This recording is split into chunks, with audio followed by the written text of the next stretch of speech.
નમસ્કાર, વડોદરા લાઈવ 24/7 માં આપનું સ્વાગત છે. હવેની વસ્તી ગણતરી પેન પેપર વિના થશે.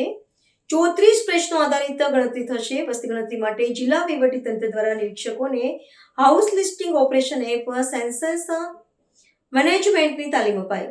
વડોદરા જિલ્લા વહીવટીતંત્ર દ્વારા વસ્તી ગણતરી માટે કમર કસવામાં આવી રહી છે. વસ્તી ગણતરીની વાસ્તવિક પ્રક્રિયા શરૂ થાય પૂર્વે ગણતરીદારો ઉપર કામ નિરીક્ષણ કરનારા કર્મચારીઓને ક્રમબદ્ધ રીતે તાલીમ આપવામાં આવી રહી છે.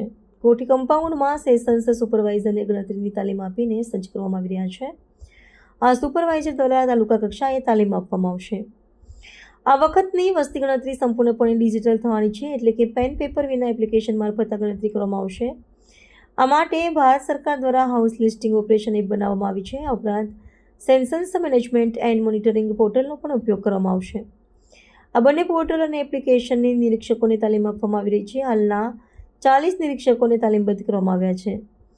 સરકારના જુદા જુદા વિભાગોમાંથી પસંદગી પામેલા નિરીક્ષકોને ઉક્ત બંને ટેકનોલોજીનો ઉપયોગ કેવી રીતે કરવો એની તાલીમ આપી તાલુકા ગ્રામ્ય કક્ષાના ગણતરીઓને આ વિષયોથી સુશિક્ષિત કરવાની જવાબદારી સોંપવામાં આવશે.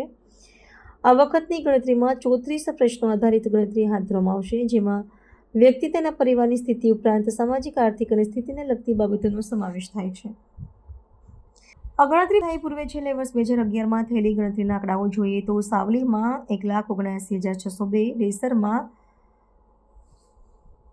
75,407, વડોદરા શહેરમાં 18,22,532 સહિત તાલુકામાં 20,09,434, વાઘોડિયામાં 1,49,914, ડભોઈમાં 1,80,518, પાદરામાં 2,65,901, કરજણમાં 1,67,579 અને શિનોરમાં 65,440 વસ્તી નોંધાઈ હતી.